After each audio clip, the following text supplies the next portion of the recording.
ਚੰਡੀਗੜ੍ਹ ਦੂਰਦਰਸ਼ਨ ਦੇ ਪ੍ਰੋਗਰਾਮ ਸਾਹਿਤ ਸਿਰਜਣ ਵਿੱਚ ਤੁਹਾਡਾ ਸਾਰਿਆਂ ਦਾ ਬਹੁਤ-ਬਹੁਤ ਸਵਾਗਤ। ਦਰਸ਼ਕੋ, ਜਿਸ ਤਰ੍ਹਾਂ ਕਿ ਤੁਸੀਂ ਜਾਣਦੇ ਹੋ ਕਿ ਜਦੋਂ ਨਾਮ ਹੀ ਸਾਹਿਤ ਸਿਰਜਣ ਹੋਵੇ ਤੇ ਸਾਹਿਤ ਨੂੰ ਸਿਰਜਣ ਬਾਰੇ ਸਿਰਜਣਹਾਰ ਜਿਹੜੇ ਨੇ ਉਹ ਅਸੀਂ ਆਪਣੇ ਦਰਸ਼ਕਾਂ ਦੇ ਨਾਲ ਰੂਬਰੂ ਕਰਾਉਂਦੇ ਇਸ ਪ੍ਰੋਗਰਾਮ ਦੇ ਰਾਹੀਂ।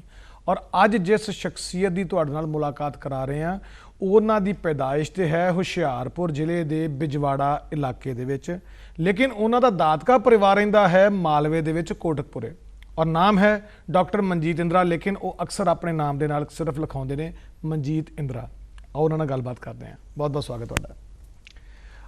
डॉक्टर साहब, तुसी अक्सर अपने नाम के नाल सिर्फ मनजीत इंद्रा ही रखते हो। आइडेंटिटी मनजीत इंद्रा काफ़ी है, तुसी डॉक्टर लगाउंदे नहीं अपने नाम काफ़ी है, लोड़ नहीं है प्रोफैसर दी श्रीमती दी मनजीत इंद्रा, कल्ले मनजीत इंद्रा।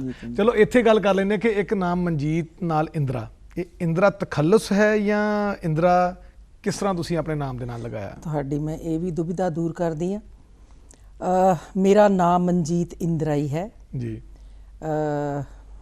मेरे पिता एजुकेशनिस्ट रहे, मैं बहुत पढ़े लिखे परिवार की कुड़ी हाँ, मैं हर बार दसदी हाँ जी। तो मेरे पिता मेरे अध्यापक, मेरे हैडमास्टर डिस्ट्रिक्ट एजुकेशन ऑफिसर, मेरी माँ उस वेले दी म्यूजिक दी MA सी उस वेले दी। पर तुहाडी पर्सनैलिटी देख के लग नहीं सकता तुसी उस वेले दी कह दो। हाँ मेरी माँ तो उस वेले दी सी ना। ठीक है जी। तो जदों मेरी माँ तो बाद मेरी माँ कल्ली कल्ली 3 भरावां दी भैन सी, बजवाड़ा बैजू बाबरे दा पिंड जी, जिहड़ा हरवल्लभ तुसी हर साल असी करते हैं। हरवल्लभ जी का जन्म भी उत्थे ही होया। शेरशाह सूरी दे नानके भी बजवाड़े च ही ने ते माता जीतो जी दे भी पिंड बजवाड़ा। और अक्सर उस जगह नूं वैसे भी तपो भूमि कहा जाता है, क्योंकि जिन्ने भी वड्डे वड्डे जिहड़े उत्थे मैडिटेशन दे सेंटर हैगे ने वख-वख अदारियां दे, वो उस धरती नूं बिलोंग करदे। चाहे तुसी दमदज्जा आनंदगढ़ चले जाओ, चाहे तुसी बोहण पट्टी दे लागे चले जाओ, चाहे तुसी हुशियारपुर दे लागे, तुसी पहाड़ां दे नाल अखीरला पड़ाव जोगियां दा कहंदे सी, फिर इस तों बाद ओह पहाड़ नूं तैयारी कर लैंदे सीगे।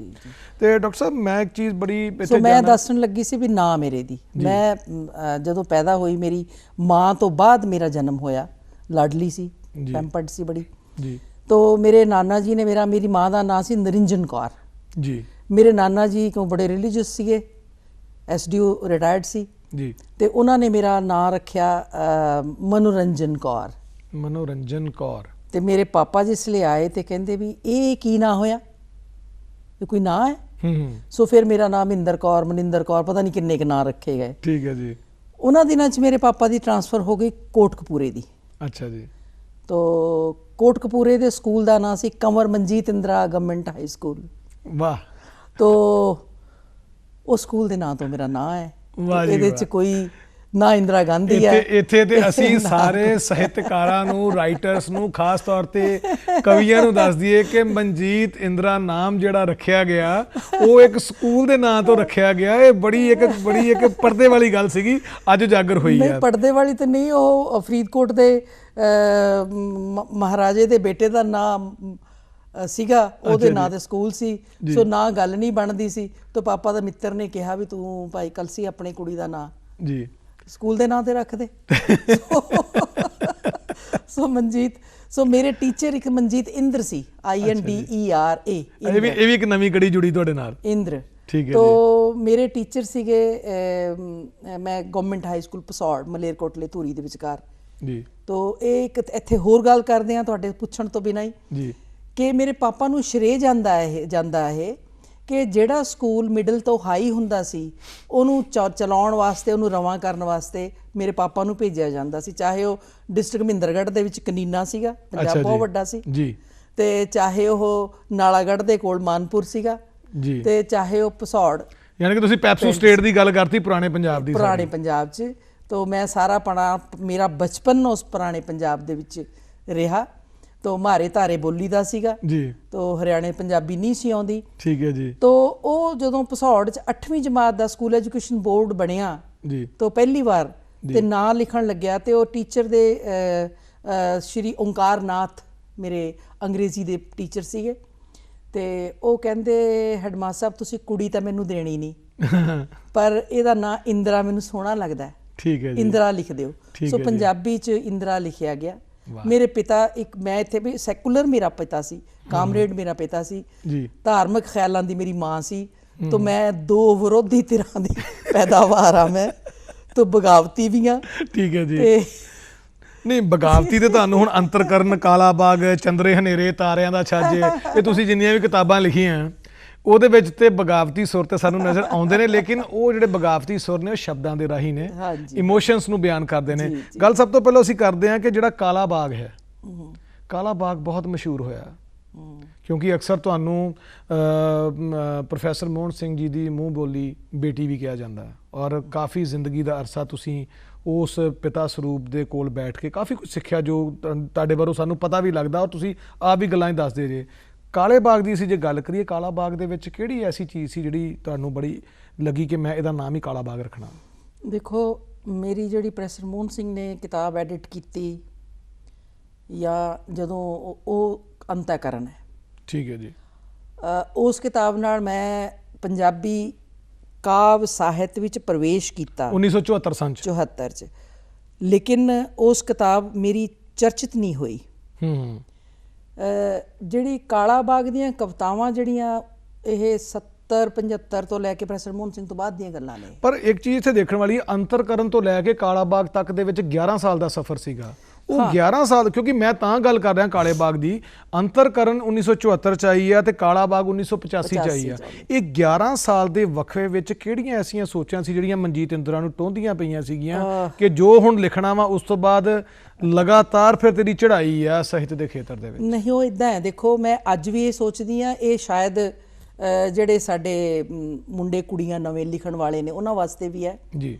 ਜਦੋਂ ਮੈਂ ਪ੍ਰੋਫੈਸਰ ਮੋਹਨ ਸਿੰਘ ਕੋਲ, ਮੈਂ ਤਾਂ ਪ੍ਰੋਫੈਸਰ ਮੋਹਨ ਸਿੰਘ ਕੋਲ MS ਰੰਧਾਵਾ ਨੂੰ ਜਦੋਂ ਮੈਂ ਕਹਿੰਦੀ ਆ, ਚਿੱਠੀ ਲਿਖਦੀ ਆ ਜੀ ਵੀ ਮੈਂ ਕਵਿਤਾ ਲਿਖਦੀ ਆ, ਇੱਕ 16 ਸਾਲ ਦੀ ਕੁੜੀ ਚਿੱਠੀ ਲਿਖ ਰਹੀ ਹੈ, ਕਵਿਤਾ ਲਿਖਦੀ ਆ, ਮੇਰੀ ਕਿਤਾਬ ਦਾ ਮੁਖਬੰਦ ਲਿਖ ਦਿਓ। ਤੇ ਡਾਕਟਰ MS ਰੰਧਾਵਾ ਮੈਨੂੰ ਕਹਿੰਦੇ ਆ ਕਿ ਵੀ 2 ਮਹੀਨੇ ਬਾਅਦ ਜਵਾਬ ਦਿੰਦੇ ਹੋ, ਤਾਰਿਆਂ ਛੱਜ ਪੜ੍ਹ ਸਕਦੇ ਹੋ ਤੁਸੀਂ ਸਾਰਾ ਜੀ, ਅਸੀਂ ਉੱਤੇ ਵੀ ਆਵਾਂਗੇ। ਹਾਂ, ਕਿ ਤੁਸੀਂ ਕਵਿਤਾ ਲਿਖਦੇ ਹੋ, ਮੈਨੂੰ ਜਾਣ ਕੇ ਖੁਸ਼ੀ ਹੋਈ ਹੈ। ਪਰ ਕਵਿਤਾ ਦਾ ਮਾਹਰ ਪ੍ਰੋਫੈਸਰ ਮੋਹਨ ਸਿੰਘ ਇਸ ਯੂਨੀਵਰਸਿਟੀ 'ਚ ਹੈ, ਐਗਰੀਕਲਚਰ ਯੂਨੀਵਰਸਿਟੀ ਲੁਧਿਆਣਾ, ਤੇ ਤੁਸੀਂ ਉਹਨਾਂ ਨੂੰ ਮਿਲੋ। ਮੈਂ ਵੀ ਉਹਨਾਂ ਨੂੰ ਕਹੂੰਗਾ ਜੇ ਫਿਰ ਵੀ ਲੋੜ ਪਈ ਤੇ ਕਵਿਤਾ ਦੀ ਤੁਹਾਡੀ ਕਿਤਾਬ ਦਾ ਮੁਖਬੰਦ ਮੈਂ ਲਿਖਾਂਗਾ। ਇਹ ਬਹੁਤ ਵੱਡੀ ਗੱਲ ਸੀ ਜੀ। ਤਾਂ ਮੇਰਾ ਪ੍ਰੋਫੈਸਰ ਮੋਹਨ ਸਿੰਘ ਨੂੰ ਮਿਲਣਾ, ਤਾਂ ਮੈਂ ਮੁਖਬੰਦ ਲਿਖਾਉਣ ਵਾਸਤੇ ਗਈ ਹਾਂ। ਮੈਨੂੰ ਕਹਿੰਦੇ ਆ ਜਾਇਆ ਕਰ, ਕਵਿਤਾ ਸੁਣਾ ਜਾਇਆ ਕਰ। ਬੜਾ ਅਜੀਬ ਲੱਗਾ ਸੀ। ਹੁਣ ਤੁਸੀਂ ਦੇਖੋ, ਟੀਨੇਜ ਕੁੜੀ ਨੂੰ, ਮੁੰਡੇ ਨੂੰ ਕੀ ਲੱਗੂਗਾ? ਤੁਸੀਂ ਮੁਖਬੰਦ ਲਿਖਾਉਣ ਗਏ ਹੋ। ਉਹ ਤਾਂ ਬਹੁਤ ਵੱਡੇ ਗਿਆਨ ਦੇ ਭੰਡਾਰ, ਮਤਲਬ ਵਿਸ਼ਾਲ ਇੱਕ ਪਹਾੜ ਕਹਿ ਸਕਦੇ ਆਪਾਂ ਪ੍ਰੋਫੈਸਰ। ਉਹ ਮੈਨੂੰ ਕਹਿੰਦੇ ਅੱਛਾ ਆ ਜਾਇਆ ਕਰ, ਕਵਿਤਾ ਸੁਣਾ ਜਾਇਆ ਕਰ। ਬੜੀ ਨਿਰਾਸ਼ ਮੈਂ ਘਰ ਮੁੜੀ। ਕਿਹੜੀ ਕਵਿਤਾ ਸੁਣਾਈ ਸੀ ਉਹਨਾਂ ਨੂੰ, ਕੋਈ ਯਾਦ? ਕੁਝ ਲਾਈਨਾਂ, 2 ਲਾਈਨਾਂ ਉਹਨਾਂ ਦਿਨਾਂ 'ਚ। ਫਿਰ ਮੇਰਾ ਖਿਆਲ ਆ ਕਿ ਉਹ ਕਵਿਤਾ ਦੀਆਂ 2 ਲਾਈਨਾਂ ਸੁਣ ਲਈ, ਫਿਰ ਗੱਲ ਨੂੰ ਅੱਗੇ ਲੈ ਕੇ ਚੱਲਦੇ ਹਾਂ। ਅਮਰਤਾ ਪ੍ਰੀਤਮ ਬਾਰੇ ਲਿਖੀਆਂ ਸੀ ਮੈਂ ਕਵਿਤਾਵਾਂ ਜੀ। ਔਰ ਮੈਂ ਇਹ ਵੀ ਤੁਹਾਨੂੰ ਇੱਥੇ ਦੱਸ ਦਿਆਂ ਕਿ ਮੈਂ ਪ੍ਰੋਫੈਸਰ ਮੋਹਨ ਸਿੰਘ ਦੇ ਨੇੜੇ ਸ਼ਾਇਦ ਇਸ ਕਰਕੇ ਹੀ ਸੀ ਜੀ ਕਿ ਮੈਂ ਉਹਨਾਂ ਦੀ ਜਿਹੜੀ ਪਸੰਦ ਸੀ, ਉਹਨਾਂ ਦੀ ਮਿੱਤਰ ਸੀ ਜੀ, ਮੈਂ ਉਹਦੇ ਬਾਰੇ ਕਵਿਤਾਵਾਂ ਲਿਖੀਆਂ, ਉਹਨਾਂ ਨੂੰ ਸੁਣਾਈਆਂ, ਬਾਰ-ਬਾਰ ਸੁਣੀਆਂ ਉਹਨਾਂ ਨੇ ਜੀ।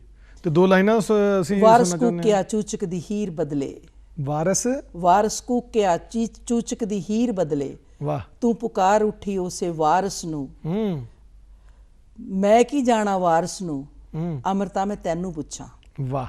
ਸੋ ਇਦਾਂ ਦੀ ਸੀ ਇੱਕ ਕਵਿਤਾ ਸੀ। ਲੋਕ ਗੀਤਾਂ ਦੀ ਰਾਣੀ ਤੂੰ, ਜਗ ਪੀੜਾਂ ਦੀ ਬਾਣੀ ਤੂੰ, ਜਜ਼ਬੇ ਤੇਰੇ ਤਿੱਖੜੇ ਮੇਰੀ ਕਾਨੀ ਦੱਸ ਕਿਵੇਂ ਲਿਖੇ।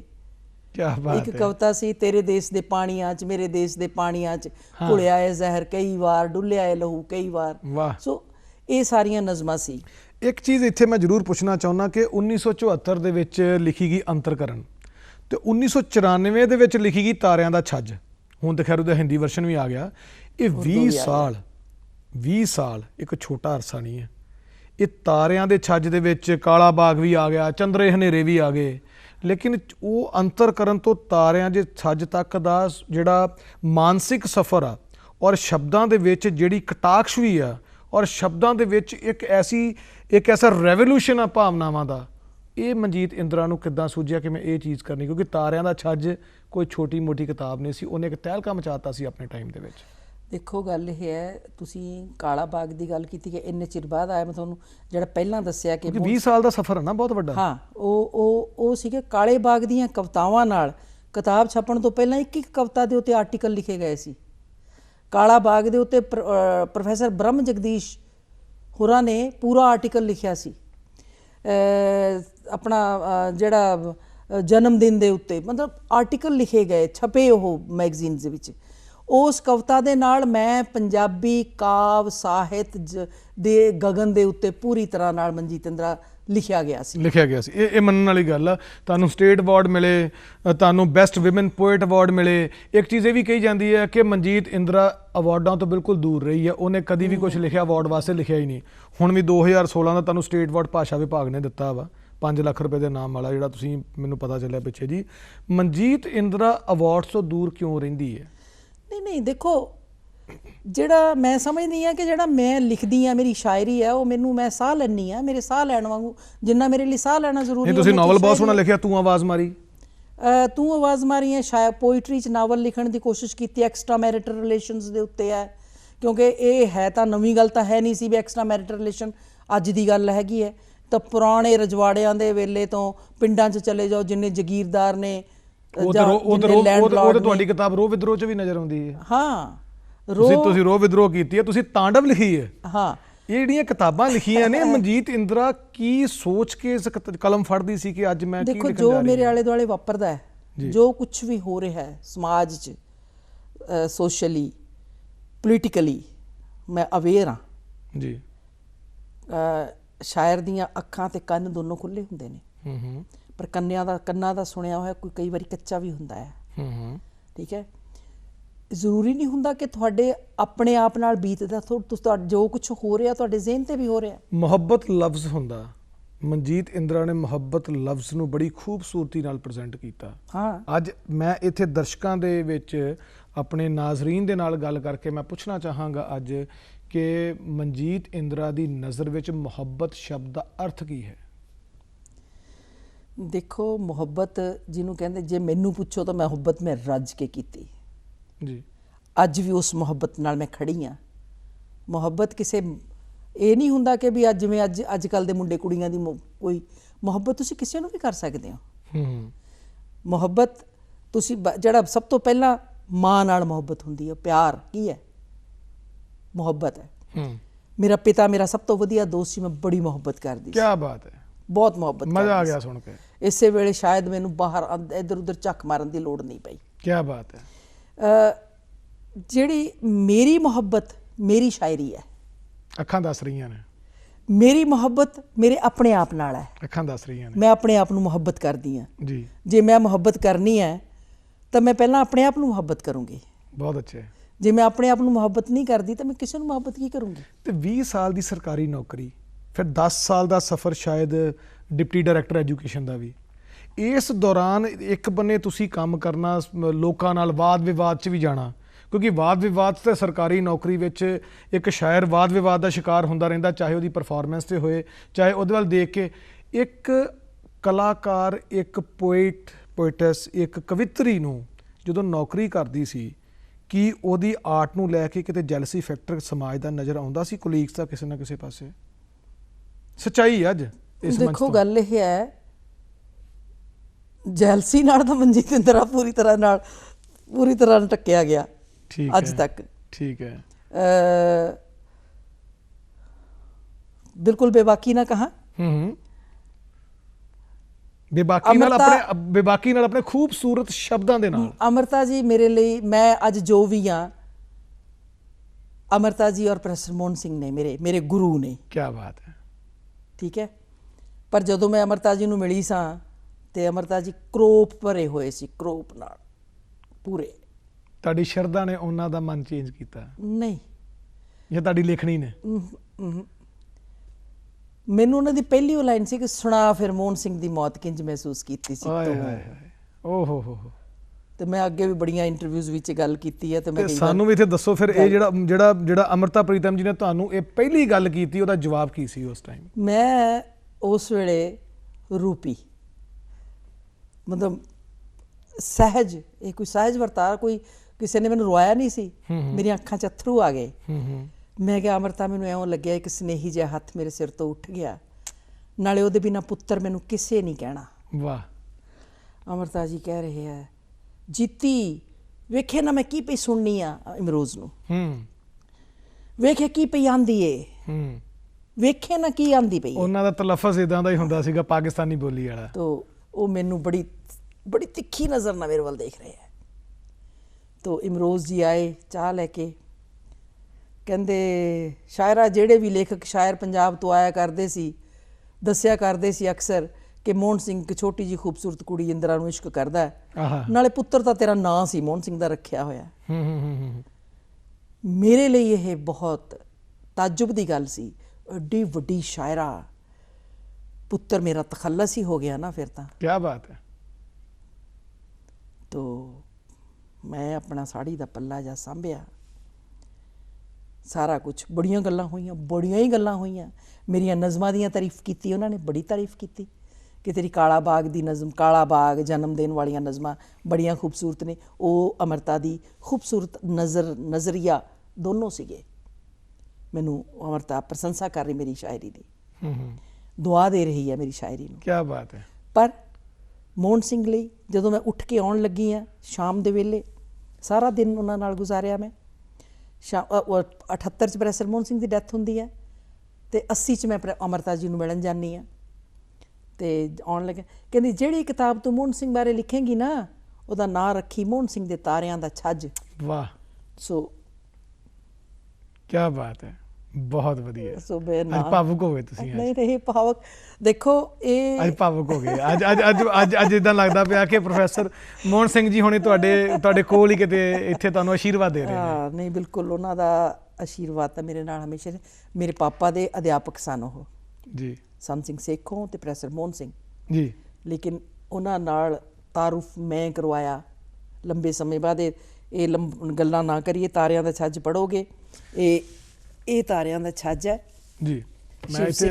ਸ਼ਿਵ ਸਿੰਘ ਹੋਣਾ ਦੀ ਸਾਰੀ ਇਲਸਟ੍ਰੇਸ਼ਨ ਹੈ ਜੀ। ਜੇ ਦੁਨੀਆ 'ਚ ਨਹੀਂ ਰਹੇ ਸ਼ਿਵ ਸਿੰਘ ਆਰਟਿਸਟ, ਤਾਂ ਇਹ ਹਿੰਦੀ ਦੇ ਵਿੱਚ ਹੁਣ ਆਈ ਹੈ।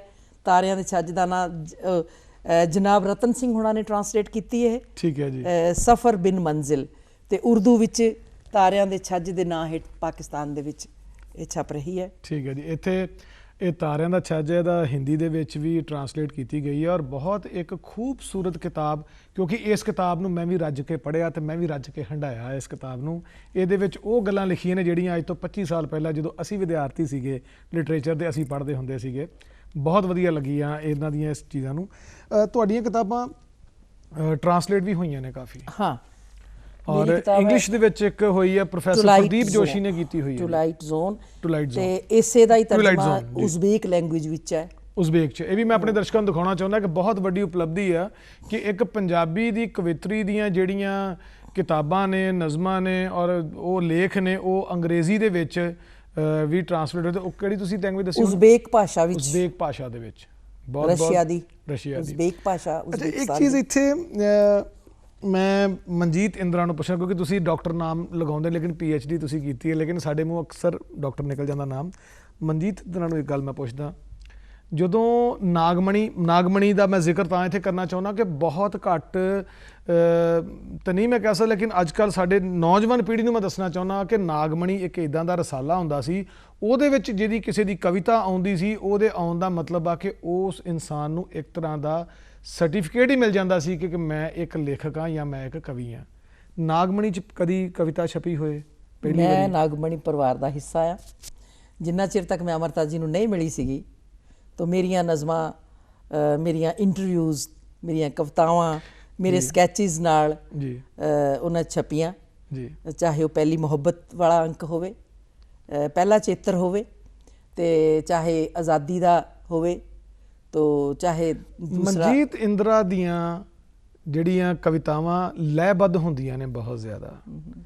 ਕਾਰਨ ਕੀ ਹੈ? ਮਾਂ ਦਾ ਵਿਰਸੇ ਦੇ ਰੂਪ ਦੇ ਵਿੱਚ ਮਿਲਿਆ ਸੰਗੀਤ ਤੁਹਾਡੀਆਂ ਨਸਾਂ ਦੇ ਵਿੱਚ ਆ, ਜਾਂ ਸੰਗੀਤ ਸਿੱਖਿਆ ਵੀ ਸੀਗੇ ਮਨਜੀਤ ਇੰਦਰਾ ਨੇ? ਮਨਜੀਤ ਇੰਦਰਾ ਨੂੰ ਤਾਂ ਸਾਰੇ ਗਾਮਾਂ ਦਾ ਇੱਕ ਲਾਈਨ ਵੀ ਨਹੀਂ ਆਉਂਦੀ। ਮਾਂ ਦਾ ਹਾਰਮੋਨੀਅਮ ਸੰਭਾਲ ਕੇ ਰੱਖਿਆ, ਮੇਰੀ ਬੇਟੀ ਨੂੰ ਮੈਂ ਅੱਗੋਂ ਦਿੱਤਾ ਜੀ, ਜਰਮਨ ਸੈੱਟ। ਮੈਂ ਬੜਾ ਸਾਰਿਆਂ ਨੇ ਜਿਸ ਲਈ ਕਿਹਾ ਬਈ ਮੈਨੂੰ ਮਾਂ ਦੀ, ਮੈਨੂੰ ਆਹ ਦੇ ਦਿਓ ਜਾਇਦਾਦ ਚੀਜ਼ਾਂ, ਤੇ ਮੈਂ ਕਿਹਾ ਸੀ ਮੈਨੂੰ ਹਾਰਮੋਨੀਅਮ ਦੇ ਦਿਓ। ਜਾਂਦੇ ਜਾਂਦੇ ਸ਼ਿਵ ਸਿੰਘ ਜੀ ਬਾਰੇ ਮੈਂ ਜ਼ਰੂਰ ਸੁਣਨਾ ਚਾਹੁੰਦਾ। ਕਿਉਂਕਿ ਤੁਹਾਡੀ ਲੇਖਣੀ ਦੇ ਵਿੱਚ, ਤੁਹਾਡੇ ਸਰਕਲ ਦੇ ਵਿੱਚ ਇੱਕ ਬਹੁਤ ਅੱਛਾ ਨਾਮ ਸੀਗਾ, ਉਹ ਬੜੇ ਅੱਛੇ ਚਿੱਤਰਕਾਰ ਸੀਗੇ। ਸ਼ਿਵ ਸਿੰਘ ਤੇ ਸ਼ਿਵ ਕੁਮਾਰ ਬਟਾਲਵੀ ਦੋਨੋਂ ਹੀ ਨਾਂ ਮੇਰੀ ਜ਼ਿੰਦਗੀ ਦੇ ਵਿੱਚ ਖਾਸ ਜਗ੍ਹਾ ਰੱਖਦੇ ਨੇ ਜੀ। ਸ਼ਿਵ ਸਿੰਘ ਮੇਰਾ ਮਿੱਤਰ ਸੀ, ਜਿਹਨੇ ਮੇਰੀਆਂ ਕਿਤਾਬਾਂ ਇਲਸਟ੍ਰੇਟ ਕੀਤੀਆਂ ਜੀ।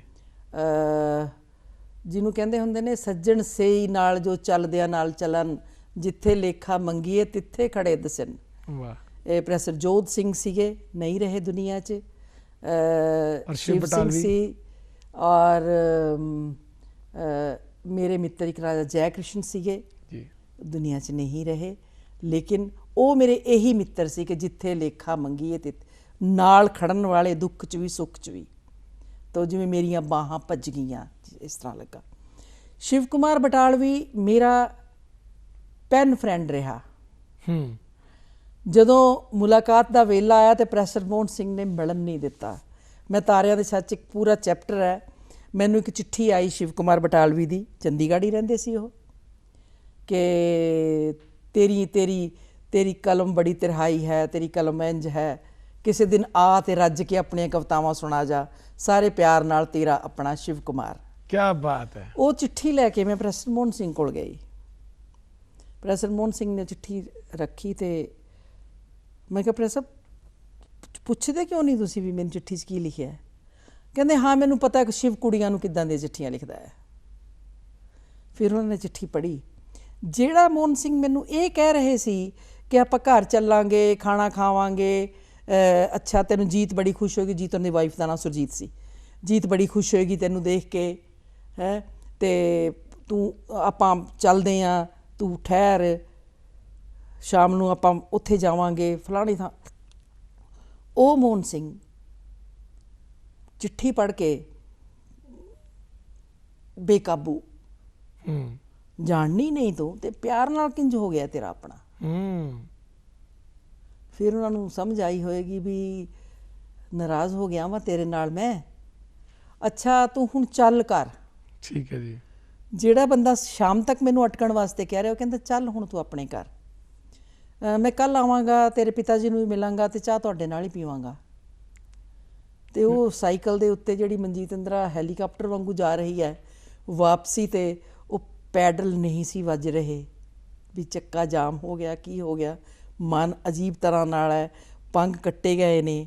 ਮਨਜੀਤ ਇੰਦਰਾ ਘਰ ਆਈ ਹੈ ਅਤੇ ਸੋਚ ਰਹੀ ਹਾਂ ਰਸਤੇ ਜਾਂਦੀ ਹੋਈ ਕਿ ਮੇਰੇ ਪਿਤਾ ਨੇ ਤਾਂ ਆਉਣਾ ਆ ਸ਼ੁੱਕਰਵਾਰ ਸ਼ਾਮ ਨੂੰ, ਅੱਜ ਤਾਂ ਬੁੱਧਵਾਰ ਹੈ, ਕੱਲ੍ਹ ਨੂੰ ਵੀਰਵਾਰ ਹੈ, ਇਹ ਮੈਂ ਐਵੇਂ ਕਿਹਾ ਹੋਣਾ। ਅਗਲੇ ਦਿਨ ਸੱਚੀ ਮੁੱਚੀ ਪ੍ਰੋਫੈਸਰ ਮੋਹਨ ਸਿੰਘ ਆਉਂਦੇ ਨੇ ਘਰ। ਜਿਵੇਂ ਅੱਗੇ ਰਿਕਸ਼ਾ ਛੱਡ ਦਿੰਦੇ ਸੀ, ਸਾਡਾ ਘਰ ਧੂਰੀ ਵਾਲੀ ਲਾਈਨ ਦੇ ਉੱਤੇ ਹੈ, ਜਿੱਥੇ ਲੁਧਿਆਣੇ ਬਾਬਾ ਬਾਲਕ ਨਾਥ ਦਾ ਮੰਦਿਰ ਹੈ, ਉਹਦੇ ਨੇੜੇ। ਤੋ ਸਾਲਮ ਰਿਕਸ਼ਾ ਕਰਕੇ ਆਏ, ਰਿਕਸ਼ਾ ਵਾਲਾ ਬਾਹਰ ਖੜਾ, ਚਾਹ ਪੀਤੀ, ਜਾਣ ਲੱਗੇ, ਮਤਲਬ ਬੜੀ ਜਲਦੀ ਜਾਣ ਲੱਗੇ ਨੇ। ਵਾਪਸ ਆ ਗਏ, ਜਿਵੇਂ ਆਪਾਂ ਕੋਈ ਚਾਬੀ ਭੁੱਲ ਗਿਆ, ਕੁਛ ਭੁੱਲ ਗਿਆ। ਬੀਬੀ ਮਨਜੀਤ ਆਂਦੀ ਪਈ ਸੀ ਪਈ ਇਹਨੂੰ ਸ਼ਿਵ ਦੀ ਕੋਈ ਚਿੱਠੀ ਆਈ ਏ, ਵੇਖੋ ਸ਼ਿਵ ਮੇਰਾ ਬੜਾ ਮਿੱਤਰ ਏ, ਚੰਡੀਗੜ੍ਹ ਇੱਥੋਂ ਬੜੀ ਦੂਰ ਏ, ਜਦੋਂ ਕਦੀ ਮੈਂ ਗਿਆ ਮੈਂ ਸ਼ਿਵ ਨੂੰ ਵੀ ਮਿਲਾ ਲਿਆਵਾਂਗਾ ਤੇ ਚੰਡੀਗੜ੍ਹ ਵੀ ਵੇਖ ਆਵੇਗੀ। ਇਹ ਗੱਲਾਂ ਜਿਹੜੀਆਂ ਤੁਹਾਡੀਆਂ ਜਿਹੜੀਆਂ ਹੈਗੀਆਂ ਨਾ, ਇਹ ਬੜੀਆਂ ਮਜ਼ੇਦਾਰ ਗੱਲਾਂ। ਲੇਕਿਨ ਹੁਣ ਵਕਤ ਸਾਨੂੰ ਇਹ ਕਹਿ ਰਿਹਾ ਕਿ ਅਸੀਂ ਇਹਨਾਂ ਗੱਲਾਂ ਨੂੰ ਫਿਰ ਕਿਸੇ ਹੋਰ ਪ੍ਰੋਗਰਾਮ ਦੇ ਰਾਹੀਂ ਦੁਬਾਰਾ ਕੰਟੀਨਿਊ ਕਰਾਂਗੇ, ਕਿਉਂਕਿ ਵਕਤ ਇਹ ਕਹਿੰਦਾ ਪਿਆ ਕਿ ਥੋੜ੍ਹੀ ਦੇਰ ਵਾਸਤੇ ਇੱਥੇ ਰੁਕ ਕੇ ਇਜਾਜ਼ਤ ਲਈਏ ਅਤੇ ਮਨਜੀਤ ਇੰਦਰਾ ਨਾਲ ਦੁਬਾਰਾ ਕਦੀ ਇੱਦਾਂ ਦੀਆਂ ਗੱਲਾਂ ਕਰਨ ਵਾਸਤੇ ਦੁਬਾਰਾ ਪ੍ਰੋਗਰਾਮ ਲਿਖਿਆ ਜਾਵੇਗਾ, ਤਾਂ ਕਿ ਇਹ ਜਿਹੜੀਆਂ ਗੱਲਾਂ ਨੇ ਮਿੱਠੀਆਂ ਮਿੱਠੀਆਂ ਹੋਰ ਵਧੀਆ ਲੰਮੀਆਂ ਹੋਣ। ਤਾਂ ਤੁਸੀਂ ਸਾਡੇ ਸਟੂਡੀਓ 'ਚ ਆਏ ਔਰ ਸਾਹਿਤ ਸਿਰਜਣ ਪ੍ਰੋਗਰਾਮ ਦੇ ਵਿੱਚ ਤੁਹਾਡੇ ਨਾਲ ਅੱਜ ਗੱਲਬਾਤ ਕੀਤੀ ਤੁਹਾਡੀ ਜ਼ਿੰਦਗੀ ਬਾਰੇ। ਤੁਹਾਡਾ ਇੱਥੇ ਆਉਣ 'ਤੇ ਬਹੁਤ ਬਹੁਤ ਧੰਨਵਾਦ। ਬਹੁਤ ਸ਼ੁਕਰੀਆ।